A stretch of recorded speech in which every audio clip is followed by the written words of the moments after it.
지금 여러분께서는 열병식의 녹화 중계 방송을 함께 보고 계십니다. 자, 이와 관련해서 취재기자 연결해서 보다 자세한 소식 알아보도록 하겠습니다. 김주환 기자. 네, 김주환입니다. 네, 북한이 오늘 오전에 예정대로 건군절 70주년 기념 열병식을 진행했는데요. 자세한 소식 전해주시죠. 네, 오늘 오전 10시 반부터 낮 12시를 조금 넘어서까지 열병식을 진행했습니다. 북한 관영 매체들이 그동안 이 사실을 보도하지 않고 있다가 방금 전인 오후 5시부터 이 소식을 녹화 중계로 내보내고 있습니다. 그러니까 평양 시간으로는 오후 5시가 되겠습니다. 사실 열병식 전체 규모가 얼마인지는 아직 녹화 중계 막 시작했던 만큼 상황이 어느 정도, 규모가 어느 정도인지 그리고 어떤 무기들이 공개된지는 현재로선 파악할 수 없습니다. 왜냐하면은 예년 열병식과 마찬가지로 북한 정규군들의 퍼레이드가 있고 마지막 부분에 북한의 신형 무기들이나 이런 것이 공개할 가능성을 배제할 수 없습니다. 앞서 잠시 보셨겠습니다만은 김일성 광장 좌우 쪽에 북한의 중화기들, 그러니까 탱크라든가 이런 모습이 잠시 비춰지고 있습니다. 지금 행진하는 모습을 보고 계실 텐데요. 이 행진 의장대 행렬을 보고 있습니다. 지금 혁명강군 이렇게 써있는 저 건물은 북한 평양 인민문화공전입니다. 우리로 말하면은 서울시청에 해당하는 건물이 되겠습니다. 지금 이 주석단에서 평양 대동강변으로 보이는데 저기 김정일 화로 보이는 빨간색 꽃은 카드 섹션을 위한 준비입니다. 저기서 혁명강군이라든가 김정일 동지 만세 이런 형식을 북한이 한 두어 달 동안 준비를 해왔습니다. 사실 이 규모가 얼마인지는 봐야 되겠습니다만은 이 군 당국자들이나 관계자들의 어떤 정부 당국자들의 이야기에 따르면은 한 5만여 명이었다. 그러니까 전체 규모가 작년 4월 15일 날 했던 거에 한 3분의 1로 축소됐다. 이렇게 전해지고 있습니다. 지금 이 모습만 봐서는 축소 규모를 가늠할 수는 없습니다. 그렇지만은 각종 정보 자산으로 파악한 결과 작년에 비해 한 3분의 1 축소가 줄어들었는데 그 이유는 어떤 미국이라든가 국제사회의 시선을 의식하지 않았겠느냐 이렇게 파악하고 있는 거죠. 네, 자 지난해에 비해서 규모가 조금 축소된 것으로 보이기도 하고요. 또 외신들 초청을 번복하기도 했는데 그 의도는 뭐라고 보십니까? 지금 말씀하신 대로 어차피 예정된 일이기 때문에 지난달 22일 노동당 중앙위원회에서 건군절을 변경하겠다 이렇게 보도를 하고 나서 바꿨습니다. 그런데 일단 계획된 행사지만은 번복할 수 없으니까 행사는 진행하되 주변 사회의 어떤 평창동계올림픽이라든가 국제사회 시선을 의식해 이 규모를 줄이고 실황 중계를 하지 않고 이런 녹화 중계를 하는 형태로 이루어지고 있다 이렇게 볼 수 있습니다. 네, 김주환 기자. 네. 당초 북한의 건군절은 4월 25일이었는데요. 이게 2015년부터 2월 8일로 옮겨서 기념하고 있죠.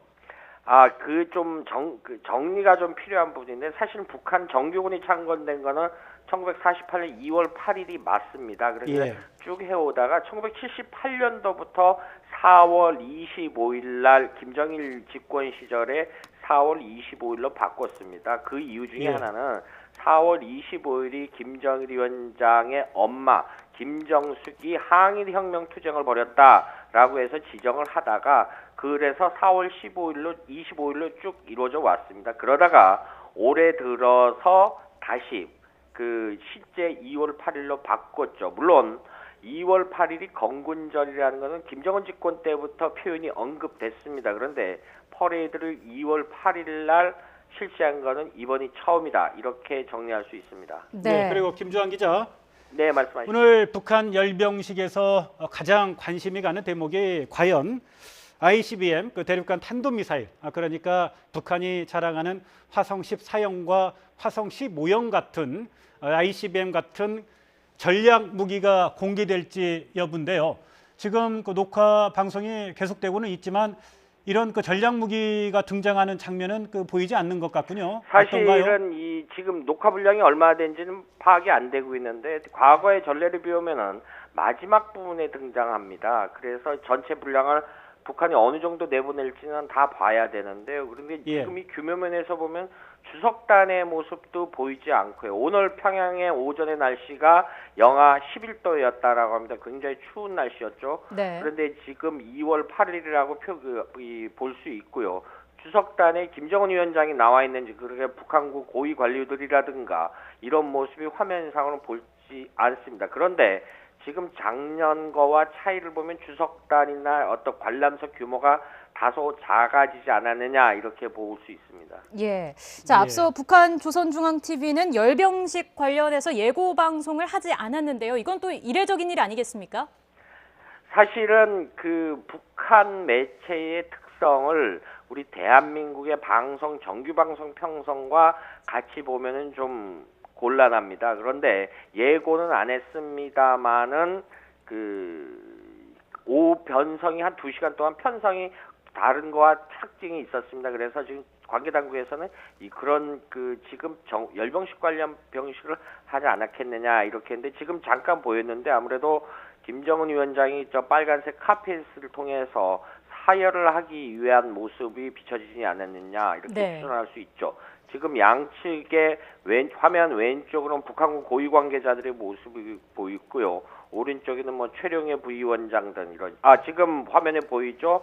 이 대량 살상무기인 탄도미사일의 행렬이 보였는데 예. 여러 가지 근접 화면을 봐야지만 저 미사일의 종류라든가 이걸 가늠할 수 있을 것 같습니다. 열병식에 역시 대량 살상 무기인 탄도미사일은 공개가 됐습니다. 지금 화면에 김정은 위원장이 도열하는 것 같습니다. 지금 방송에 나오죠. 지금 이제 사열을 하기 위해서 내리는 모습을 볼 수 있고요. 그래서 북한군을 정규군을 사열을 하고 각 군 제대별로 사열한 다음에 이 사열이 끝나면은 이 북한군 제병위원장을 중심으로 해서 공식 열병이 분열이 시작이 될 거로 보입니다. 예. 네. 자, 물론 뭐 끝까지 봐야 하겠지만 오늘 이번 열병식, 과거의 북한 열병식에 비해서 어떤 차이가 있을까요? 지금 사실은 이번 열병식이 주목을 받았던 이유는 내일 당장 평창 동계올림픽이 개막이 되지 않습니까? 네. 그리고 오늘 저녁 강릉에서는 북한 예술단의 축하 공연이 있고요. 그래서 일반 보수적으로는 시각을 봐서 평창 동계올림픽에 찬물을 끼얹으려는 북한의 의도가 아니냐, 이런 지적이 국제사회에서 굉장히 일었었죠. 그리고 네. 미국 고위 당국자들 입장에서는 하지 않았으면 좋겠다, 이런 사인이 보내왔고요. 그런 와중에 북한이 작년에는 이런 부분에 대해서 실황 중계하고 외국 기자들을 공개를 했는데 그렇지 않았다. 물론 평양에도 외국 상주 기자들이 있습니다. 중국 신화통신이라든가 미국의 APTV, 일본의 교토 통신은 상주 특파원들이 있습니다. 그래서 오늘 오전까지만 해도 이 부분에 대해서는 언급은 없었습니다. 그런데 정보 자산으로 북한이 오늘 열병식을 했다라는 것이 파악이 됐었고요. 그럴 시간이 지나서 북한 시간으로 오후 5시부터 지금 화면 저쪽 김영란 최고인민회 상임위원장이 보이고요. 네. 여기 지금 박수 치는 거는 박영식 인민무력상으로 보입니다. 그리고 이거는 지금 화면에서 이제 각 군의 제병부대의 모습이죠. 지금 화면 오른쪽에 검정색 양보는 네. 북한공군 전략군 김낙겸 사령관으로 보이고요. 지금 이 북한의 몇 년 전부터 공개되기 시작했던 북한군 특수부대들의 모습도 볼 수 있습니다. 지금 뒤에 카드 섹션으로 김정일을 하고 그러죠. 오늘 평양 날씨가 영하 11도가 더 낮았습니다. 그래서 앞서 화면에 잠깐 비쳤습니다만 대동강이 다 얼어붙을 정도로 굉장히 추운 날씨임에도 불구하고 북한이 저렇게 열병식을 강행했다. 이렇게 보면은 자기들이 김정은 위원장 입장에서는 북한 당국으로서는 작년에 11월 29일 날 핵무력 완성이라고 선포를 했습니다. 그렇기 예. 때문에 자신들로서는 이 열병식을 취소할 수 없는 대내적 이유도 있다. 이렇게 파악할 수 있는 거죠. 네. 네, 김주환 기자.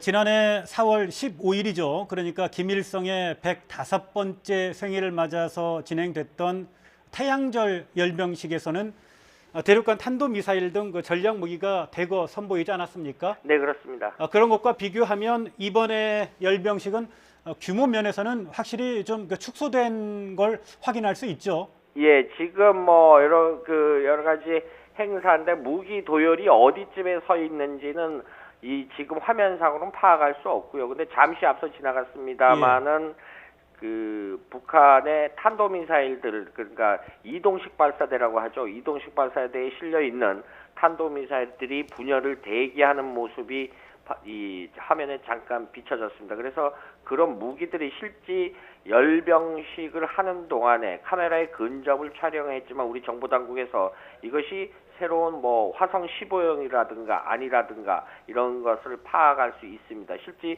북한은 체제상 폐쇄 국가이기 때문에 한미 주요 정보 당국이 파악하는 것은 북한 관영 매체들이 지금처럼 내보내는 화면으로 무기 체계를 파악하였고 그런 식으로도 계속 이루어지고 있습니다. 네, 김주한 기자가 지금 말씀하신 대로 조금 전에 이동식 발사 차량, 그 테리라고 하죠. TEL이라고 하는데 거기에 실려 있는 그 미사일의 모습이 잠깐 비춰지기는 했지만 이걸 길게 보여주지는 않았죠. 네, 그 이것도 좀 분열할 어떤 때나마 의도가 있지 보여주겠죠. 않나 싶군요. 지금 분열 전이니까 그 분열에 이제 자기 행렬이 오기 전에 대기하는 모습이니까 실제 주석단 앞으로 지나갈 때는 그 무기 체계가 어떤 건지 분명히 알 수 있는 거죠. 네, 이 열병식을 앞두고 사실 규모보다는 어떻게 내용이 구성될지 이 부분에 대해서도 많은 관심을 모았는데 일각에서는 이번 열병식 무력 과시가 당초 예상보다는 강하지 않을 것이다. 이런 얘기도 나왔습니다. 이게 북미 접촉 가능성 신호를 보내기 위한 것이다. 이런 얘기도 나오고 있는데 어떻게 보십니까? 가능성은 좀 가능성이 낮다라고 보고요. 또 하나는 사실은 열병식의 무기 체계도 그렇지만 김정은 위원장의 북한군 통수권 자리에서 어떻게 대내적으로 대외적으로 연설을 분명히 할 가능성이 높습니다. 이 부분에 대해서 연설 내용이 뭐가 있는지 이 부분에 대해서 또 한 주목할 필요가 있습니다. 단순히 무기 체계가 어떤 무기 체계가 등장했느냐라도 중요하지만 저런 형식으로 해서 북한군 입장에서 사기양양으로 해서는 열병식이 반드시 필요하지만 정치적 발언을 대외적으로 어떤 발언 내용을 내놓느냐 이것도 우리가 주목해야 될 대목이라고 볼 수 있습니다. 네, 그렇군요. 자, 미국이 북한의 열병식을 예의주시하고 있을 것 같은데요. 앞서서 저희가 뉴스로 전해드렸지만 펜스 미 부통령이 오늘 문재인 대통령과 접견을 하고 만찬 일정도 예정돼 있습니다. 어떤 메시지를 내놓게 될까요? 사실은 마이크 펜스 부통령이 한국에 오기 전에 일본 아베 총리와 만나서 굉장히 강한 톤으로 이야기를 했죠. 북한의 비핵화 문제가 끝날 때까지 압박을 계속하겠다라고 했는데 지금 열병식 화면을 본 마이크 펜스 부통령과 문재인 대통령이 아무래도 오늘 만찬장에서 이 북한의 열병식에 관해서 대화가 나올 가능성이 현재로서 높다 이렇게 전망할 수 있는 거죠. 네. 네, 김주한 기자 수고하셨습니다.